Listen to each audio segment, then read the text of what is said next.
This year we went to the Sun Valley Film Festival, not to be competing, but just to kind of get a scope of just what it's like to be at the film festival. Originally, our main purpose was just to scope it out, kind of get a feel. Are there a lot of other documentaries? Are there a lot of documentaries made in Idaho, which is a category that we were considering competing in, and just get a feel for the festival overall and kind of what to expect for next year.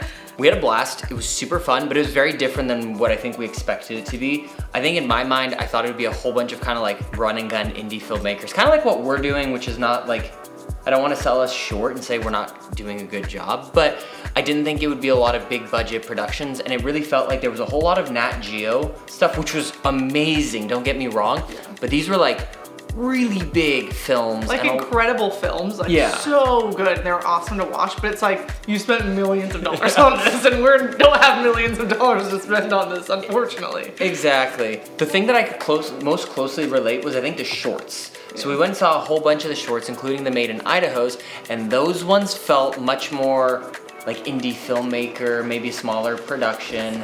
And that's kind of what I thought a lot of the bigger films would be. But honestly, I don't think we saw a single movie, full feature-length film that had that kind of like indie feel to it. Yeah. There could have been some, because we obviously couldn't see everything that was there. But from what we watched, definitely not. Going to Sun Valley was actually kind of twofold, because as everybody knows, we've been working on this documentary, but it's very hard to make a documentary if you don't have any interviews. So we realized we've been filming B-roll for months and didn't have anything to actually start editing with. So on this trip, we made it a huge priority to actually film Tiffany specifically for the actual documentary. So we had our list of questions, we had a bunch of stuff. I think we interviewed her for like an hour and 15 minutes or something like that. And the content was just awesome. The entire time that we were in Sun Valley, it was either snowing or overcast, except for the one day that we went to go film Tiffany when it was like bright blue skies. And so we brought all of our gear, we had everything, and unfortunately it was so bright we didn't have enough light power to compensate the reflection of the sun on the snow. So the way that we filmed Tiffany it didn't turn out exactly the way that I had intended for it to do, or for it to look, but I think we're gonna get away with it because Tiffany's performance was just, it's hard to say it was a performance, but just her delivery was just really good. And you did a great job asking the questions and kind of just like guiding her towards it. Oh, thank you. Thank you. Luckily this time it's nice interviewing someone when you know, I mean, obviously I didn't know what a lot of her answers would be to the questions, but we know enough and we've been around the organization enough and the dogs enough to know what questions to ask to be able to lead to like certain types of, not like certain types of answers, but certain types of reactions almost. And we know more, like, we know what's going on, so we're not just like asking questions. And doing Tiffany's interview was great because, like Nicola said, we have great B-roll, not a lot of interviews.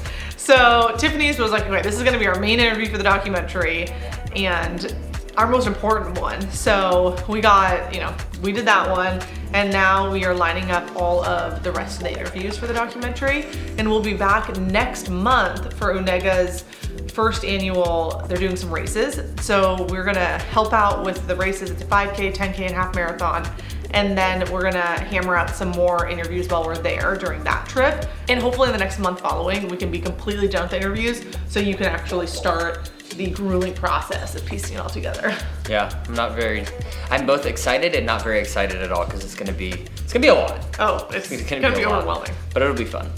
At the Sun Valley Film Festival, so there's a combination, first of all, not only are there movies, but there's also panels. There were Q&As with either the writers or the directors or screenwriters or whoever actually made the trip that was representing the film. Those are really cool. That was great to see.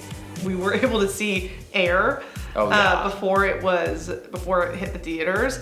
And the screenwriter? Yes. The screenwriter was actually there, and he was unproduced. And people got to ask him a bunch of questions. It was really cool to see somebody who was unproduced that was able to write something that actually got picked up into something so major.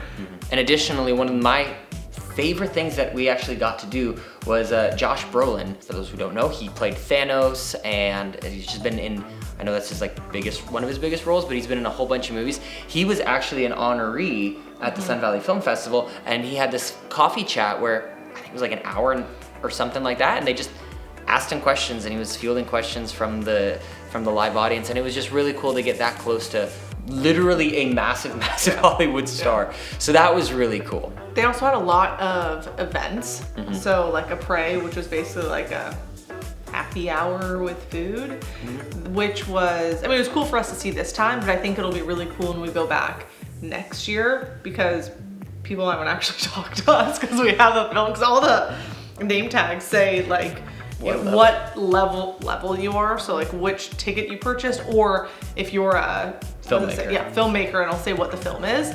And so obviously if you have the one that says filmmaker, everybody's like, oh, you know, what'd you write? And they're like talking to you about stuff, and we didn't have that this year. So I think those will be a lot more fun when we're able to connect with other people and like have something more substantial to talk about. Yeah. When we were walking around just town and just chatting with people, and everybody sees that you have a pass, they're like, oh, what movie are you with? And we would tell people, just totally random, like locals, I guess.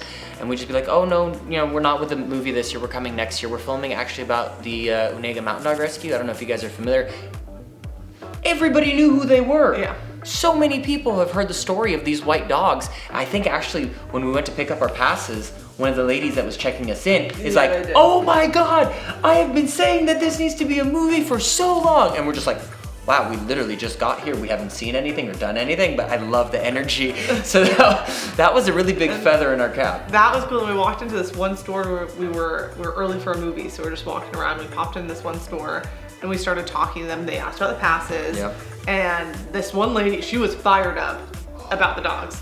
Like fired up. And then we were talking to her about, you know, and we're like, oh, we've adopted dogs from them, like whatever. And like, we adopted Mama Faye. She's like, oh, I remember Mama Faye's story. And I was like, oh, you know, superstar. Most people will know Mama Faye. If they know Unega and they've been around for a little while, most of them know Mama Faye's story. And it's just cool. It's just so weird and so cool. You almost feel like you're kind of a little movie star. Like, oh my God, people know my story, but they have no idea who we are. Yeah. So that was pretty fun. We found some time, not only, you know, after we've seen all of our films and before we left, we went back to Unega to go hang out with Tiffany, Nicole, Bryce, and all the dogs. And then the craziest thing, I think it was the day after we filmed Tiffany's interview, they got 2 rescues. And it was 2 rescues. It's 2 young females, like I think like 5 or 6 months maybe. Yeah.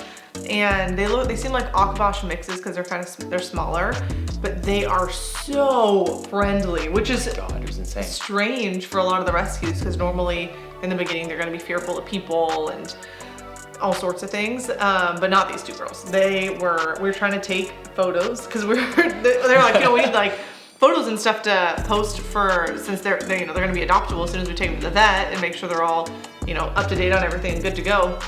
And so we were like, oh, of course, we'll go snap some photos, get some videos of them. And it was hard to do because they were like this close to you all the time. Oh, you're like taking a photo with a zoom lens and you're like, no, like, what are you doing? Or we had the cinema rig, and I think like I had to keep them like the minimum focus distance or something was like 2 or 3 feet or something like that. And I go to like take the dog and I get the shot and literally 2 seconds later, like snoot on lens. And I'm just like, get away. And you just couldn't get the shot that you really wanted. But my God, those guys those gals were so friendly and so cute. I think the video that we did. We should play that at the end of this video. Yeah, okay. We're just gonna wait till the end and you'll see the video that we filmed. We should do a video of all 3 peers. I think that's a great idea.